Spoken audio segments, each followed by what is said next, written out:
Hello दोस्तों, मैं हितेश चौहान आपका स्वागत करता हूँ एक नई जर्नी में। आपने टैगलाइन तो यूट्यूब की पढ़ी ही होगी। आप देखिएगा यूट्यूब में लिखा हुआ है वी मेक फाइनेंशियली फ्री। इस लाइन से बहुत सारों के मतलब क्लियर हो गए होंगे कि हम एक ऐसी जर्नी पे है या एक ऐसे प्रोग्राम में है जिसमें हम आपको फाइनेंशियली स्वतंत्र बनाएंगे या फाइनेंशियली फ्री कर देंगे, आपके लॉस से, आपकी फ्यूचर प्लानिंग से और भविष्य में आने वाली इकोनॉमिकली जो समस्या हैं उनसे। इससे पहले मैं थोड़ी सी अपने परिवार से बात करना चाहूँगा, क्योंकि शुरू से ही मेरा जो अपने परिवार से बात करने का माध्यम रहा है वो रहा है यूट्यूब। क्यों? क्योंकि कहीं ना कहीं on call two way communication हो जाता है और मेरा परिवार जानता है कि मैं टू वे कम्युनिकेशन में रिप्लाई नहीं करता हूँ। वो लोग मुझसे कुछ भी बोलते हैं, मैं सुनता रहता हूँ। I have no explanation for what will be do. मैं क्या करूँगा इसके लिए मेरे पास कोई जवाब नहीं होता है। कई बार इसका एक कारण बहुत बड़ा ये है कि मैं अपनी चीज़ें डिस्क्लोज कर देता हूँ तो हो नहीं पाती है। बहुत सारी चीज़ें होती है, मैं क्या करना चाहता हूँ, कैसे करना चाहता हूँ, क्या करूँगा, ये चीज़ें मैं सामान्यतः शुरू से ही बताता नहीं हूँ और एक बहुत बड़ी चिंता का विषय रहा है मेरे परिवार के लिए। तो दोस्तों, जब मैंने पहली बार वीडियो डाला तो बहुत सारी आलोचनाओं का सामना हमें करना पड़ा। उसका इम्पैक्ट मेरे परिवार पर भी पहुंचा। कुछ लोग घर में गए, उन्होंने कहा कि ऐसा क्या हो गया। कुछ ने हमदर्दी दिखाई, कुछ ने कुछ कहा, कुछ ने कुछ कहा, कुछ ने बहुत बुरा कहा। हालांकि दोस्तों, उससे हमें ज़्यादा कोई फ़र्क नहीं पड़ा। वो इतना बड़ा इशू था भी नहीं हमारे लिए। यदि मैं अपनी कोई बात बता रहा हूँ, इसका मतलब ये है कि मैं चाहता हूँ कि पूरी दुनिया उस चीज़ को जाने। और उन समझदारों से भी मेरा विनम्र निवेदन है कि आपको अगर जानना हो तो आप यूट्यूब पे मेरे वीडियो डाले हैं, मैंने अपनी ऑलमोस्ट घटनाओं का जिक्र यूट्यूब पे कर दिया है। तो मेरे परिवार से या मेरी मम्मी से या पापा से या मेरी बहनों से या किसी से भी पूछने की विशेष रूप से कोई आवश्यकता है नहीं। You are very very intelligent person in my village. थोड़ी सी अपनी बौद्धिकता का परिचय दीजिए, मूर्खों वाली हरकतें मत करिए, ठीक है?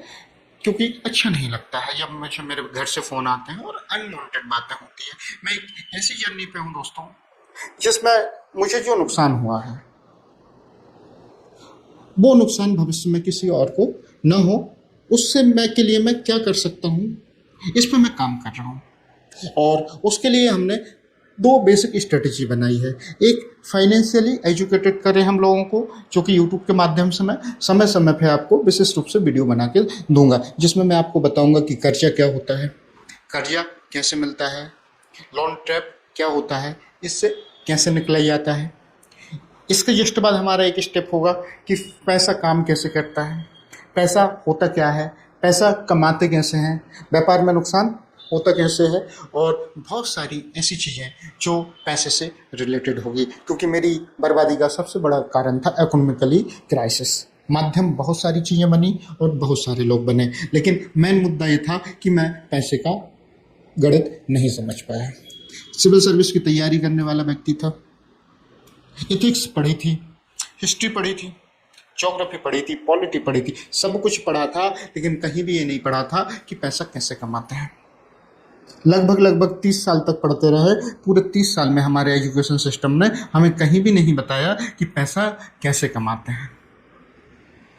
सो दोस्तों, एक बहुत बड़ा मुद्दा था, एक बहुत बड़ी जर्नी है। एजुकेशन में एक बहुत बड़ा सुधार हो सकता है कि एजुकेशन के सिलेबस में पहले दिन से महात्मा गांधी जी के उस सपने को पूरा किया जाए जो स्वरोजगार की बात करता है, खुद के रोजगार की बात करता है, और इस विषय पे बात करता है कि लोगों को इतना अवेयर किया जाए कि वो खुद का व्यापार कर सकें, खुद का व्यापार कर सकें, पैसे को समझ सकें और पैसे को कैसे कमाना है ये सीख सकें। तो दोस्तों, मैं इस जर्नी पे हूँ और इस जर्नी में मेरी दूसरी बेसिक बहुत समस्याएं हैं। हमें ऐसे ऐसे व्यापार उठा के लाने हैं जो अभी लॉस में चल रहे हैं और उनके माध्यम से उस व्यापार को एनालिसिस करना है, जिसमें कि मैंने बहुत सारे लोगों को इनवाइट किया है। यदि आप भी व्यापारी हैं तो मैंने आपको भी इनवाइट किया होगा, या आपने भी कोई ऐसा स्ट्रगल किया है जो मेरे नॉलेज में है कि आप उस स्ट्रगल से निकले हैं, तो मैंने आपको भी इनवाइट किया होगा। अधिकांश लोगों को मैंने मैसेज किया कि आइए हम बैठते हैं हमारे ऑफिस में, दोनों लोग बैठ के बात करेंगे, चर्चा करेंगे, एक हेल्दी डिस्कशन करेंगे, और उस डिस्कशन में आपकी लाइफ का जो भी एक्सपीरियंस रहा होगा कि उस एक्सपीरियंस से आप कैसे निकले, आपने क्या क्या स्टेप उठाई कि आप उस प्रॉब्लम का सॉल्यूशन कर पाए, और अभी आप ऐसा क्या कर रहे हैं कि आप इकोनॉमिकली बहुत ज़्यादा स्ट्रांग हो चुका है। ऐसा कुछ हमारा प्रोग्राम है जिसमें हम हमारे मेहमानों को आमंत्रित करेंगे, और आमंत्रित ही नहीं करेंगे, उनसे 1 घंटे तक चर्चा करेंगे, और चर्चा भी व्यापार पे करेंगे, और जिससे कि उस टाइप के व्यापार यदि आप कर रहे हैं तो आपको भविष्य में नुकसान ना हो। तो दोस्तों, अब आगे चलते हैं एक स्टेप। ये हमारे 2 प्रोग्राम है जो कि हमारा ये मानना है कि अगर हम ऐसी चीज़ें आप लोगों को बताएंगे तो आपको फाइनेंशियली प्रॉब्लम से थोड़ी सी हेल्प मिलेगी, क्योंकि यदि आप वही व्यापार करना चाह रहे हैं और एक हेल्दी डिस्कशन हम इस ऑफिस में बैठ के उस पर्सन के साथ में कर लेते हैं तो कहीं ना कहीं आपको उनके एक्सपीरियंस से थोड़ा सा फ़ायदा मिलेगा, जैसा कि प्रीवियस वीडियो में हमने किया है। मैं हितेश चौहान, जो कि स्टडी पॉइंट लाइब्रेरी का मालिक हूँ, आप लोग सभी जानते हैं, और एक मेरे परम मित्र थे लालचंद मंडल जी, जो कि एलसीएम लाइब्रेरी का मालिक हैं। यदि आप भोपाल में रहते हैं तो हमारी 2 लाइब्रेरियाँ ही आधे भोपाल की लाइब्रेरियों के बराबर थी। लगभग 15 ब्रांचों में 2000 प्लस सीटें उनके पास थी, और लगभग 7-8-900 सीटें के लगभग मेरे पास भी थी। तो लगभग 3,500 से 4,000 सीटें हम 2 व्यक्तियों ने बैठ की है। तो यकीन मानना, हमारा व्यापार का जो एक्सपीरियंस था वो गलत नहीं था। थोड़ा सा हमारा मार्केट से थोड़ा सा डिफरेंस हो सकता है, क्योंकि हम इकोनॉमिकली पैसा अच्छा लगाने पे बिलीव करते थे पर्टिकुलर व्यापार में दोनों, लेकिन बाकी चीज़ें हमारी वही प्रॉब्लम थी जो अधिकांश लोग व्यापार में करते हैं। ये बात तो एक लाइब्रेरी के व्यापार से थी। ऐसे बहुत सारे व्यापार है मार्केट में जो आप करना चाहते हैं, आपसे पहले कोई कर रहा है, 2 चीज़ें होंगी उसमें, किसी को सफलता मिली है, किसी को विफलता मिली है। तो स्वाभाविक बात है, जिन लोगों को अपने व्यापार में सफलता मिल चुकी है तो वो हमारे साथ क्यों आएंगे।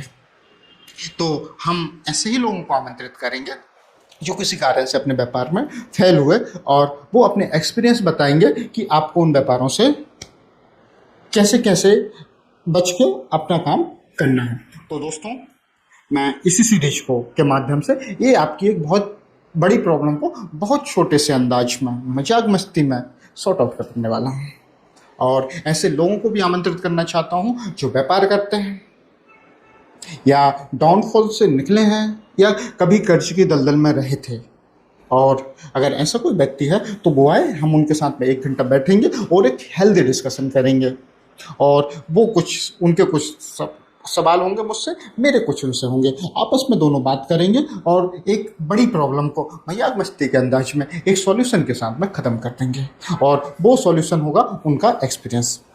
हो सकता है वो कुछ लोगों के लिए सही हो, कुछ लोगों के लिए गलत हो, लेकिन किसी व्यक्ति की लाइफ जर्नी से अगर कुछ सीखने को मिलता है तो कोई बुराई नहीं है।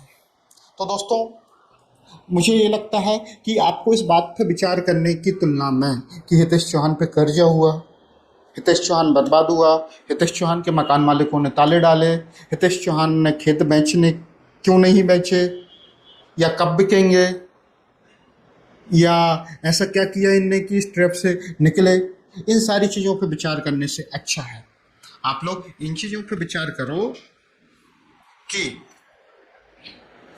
हितेश चौहान ने क्या क्या गलतियां की जो हमें नहीं करनी और हमारे बच्चों को नहीं करनी देनी है। एक लाइफ लेसन है जो मैं अपनी कहानी के माध्यम से और बहुत सारे गेस्टों की कहानी के माध्यम से आप तक पहुंचाने का प्रयास कर रहा हूँ। ये चीज़ अगर मैं विदाउट एग्जाम्पल अगर देता तो कोई मेरे साथ आता नहीं। तो मैंने सबसे पहले अपनी कहानी रखी और उसके बाद, हालांकि उस कहानी का दूसरा पहलू था कि मैं थोड़ा सा इमोशनल था उस टाइम पे, लेकिन उसने मुझे भविष्य का, उस इमोशनलनेस ने मुझे भविष्य का रास्ता दिखाया दोस्तों। और उसी क्रम में हम एक नई सोच के साथ में एक नई जर्नी पे निकल पड़े। तो दोस्तों, हो सकता है मैं आपको उतना नहीं सिखा पाया हो, इसलिए मेरी आलोचना हुई। तो अब उन सारी चीज़ों को भूलकर हम ऐसे मेहमानों की लाइफ जर्नी से सीखने का प्रयास करेंगे जिन्होंने अपनी लाइफ में कुछ बड़ा करने का सोचा और किसी कारण से वो उस चीज़ में फेलियर है, और हम जानेंगे उनके व्यापार के बारे में और अभी वो क्या कर रहे हैं और उस व्यापार के लॉस से वो कैसे निकले। मतलब 1 घंटे की टॉक में हम 360 डिग्री एनालिसिस का पूरा प्रयास करेंगे। यदि आपके सगे संबंधी मित्र मंडली में ऐसे कोई व्यक्ति हो जो अपनी कहानी बताना चाहे तो हम उसका स्वागत करते हैं और आपका भी स्वागत करते हैं। और दोस्तों, इसी के साथ मैं एक तीसरी बात मैं ये बताना चाहता हूँ आप लोगों को स्पेशली, व्यापार में नुकसान होना गलत बात नहीं है, होता है। एक मेरे सर थे, पंकज सर थे, किसी कारण से उनका एक्सीडेंट में डेथ हो गई थी। वो एक बहुत अच्छी लाइन बोलते थे कि गिरते हैं सर सवारे मैदान जंग में। ध्यान रखिएगा, बहुत अच्छी लाइन थी, आज तक मुझे याद है। गिरते हैं सर सवारे मैदान जंग में, वो क्या गिरेंगे जो घुटने के दम पे चलते हैं। तो व्यापार में नुकसान भी उन्हीं को होता है जो व्यापार करते हैं, और जिन्हें नुकसान होता है उन्हें कभी ना कभी प्रॉफिट हुआ था या कभी ना कभी प्रॉफिट होगा। तो इस चीज़ की बिल्कुल भी चिंता मत करिए जो मेरे अपने हैं कि कैसे हुआ क्या हुआ। वी विल बी मैनेज, हम कैपेबल हैं चीज़ों को मैनेज करने के लिए, जो कि मैं बार बार कह चुका हूँ आप लोगों से। छोटे मोटे इशू हैं, हम लोग सॉर्ट आउट कर लेंगे, और नहीं भी होंगे तो क्या दिक्कत है। व्यापार करेंगे, फिर से करेंगे, फिर से खड़े होंगे और फिर से उसी ताकत और उसी एनर्जी के साथ में करेंगे। देखते हैं अब क्या होता है, लेकिन ये जर्नी हमारी कंटिन्यूअस चलती रहेगी, जिसमें मैं आपको फाइनेंशियली अवेयर करूँगा, हमारे गेस्टों को बुलाऊँगा, उनसे फेस टू फेस बात करूँगा। और ऐसे लोगों को भी मैं आमंत्रित करना चाहता हूँ जो पर्टिकुलर कर्ज की दलदल में थे और बैंकिंग सेक्टर ने या किसी ऐप ने या किसी रिकवरी एजेंट ने उन्हें परेशान किया, उन्हें हैरास किया या उन्हें वर्तमान में हैरास कर रहे हैं। ऐसे लोगों का भी आमंत्रित करता हूं मैं कि वो आएँ, अपनी बात बताएं, ताकि ऐसे लोगों से भविष्य में लोग बच के रहें। इसके साथ मैं कुछ ऐसे मेहमानों को भी आमंत्रित करना चाहता हूँ जो इस चीज़ में बहुत अच्छे एक्सपर्ट हैं। जैसे मेरी कहानी सुनने के बाद मेरे पास एक मित्र आए, उन्होंने कहा भारत पे ने आपके साथ नोट सेट किया, आप हमें बता देते, हम सॉर्ट आउट कर देते। ये प्रॉब्लम इतनी बड़ी थी ही नहीं। नंबर पता करना, ऑफिस का एड्रेस पता करना, किस टीम को रिकवरी का काम दिया गया, इतना बड़ा इशू था ही नहीं। आपको बहुत सारी प्रॉपर चीज़ें बताई जाती है, मेल किया जाता है, उसके बाद आपके साथ में ऐसी घटनाएं घटित होती है, लेकिन दैट टाइम हमें पता नहीं था। तो हम ऐसे मेहमानों को भी हमारे ऑफिस में आमंत्रित करेंगे जो कि आपको फाइनेंशियली अवेयर करेंगे ऐसी घटनाओं से सुरक्षित निकालने के लिए। ऐसा कभी होगा तो आपके पास क्या क्या ऑप्शन हो सकते हैं, ऐसे लोगों से भी हम टाइम टू टाइम डिस्कस करेंगे। तो दोस्तों, यहाँ मैं अपनी बात ख़त्म करूँगा, और कुछ थोड़ा भी मेरे मुंह से या ना समझी में कुछ भी निकल गया हो तो उसके लिए मैं आपसे हाथ जोड़ के माफ़ी मांगता हूँ और प्रार्थना करता हूँ। सहयोग नहीं कर सकते, बिल्कुल मत करिए, लेकिन विरोधी मत बनिए। लाइफ बहुत छोटी है, आप हमारे अपने हैं, कुछ नहीं होता है। आपके थोड़े से कटाक्ष की वजह से हमें बहुत ज़्यादा पैनिकनेस होती है। क्यों? क्योंकि आप कुछ भी बोल देते होंगे घर पे, वो हमें कॉल करके परेशान करते हैं। तो उम्मीद करता हूँ आज के बाद मुझे मेरे अपने और साथियों, रिश्तेदारों, दोस्तों और बेसिकली मेरे घर और मेरे गांव के लोगों से प्रॉब्लम का सामना नहीं करना पड़ेगा। उम्मीद करता हूँ आप लोग साथ देंगे। कोई बात नहीं, अगर साथ नहीं दे सकते किसी कारणवश से तो विरोध मत करिए।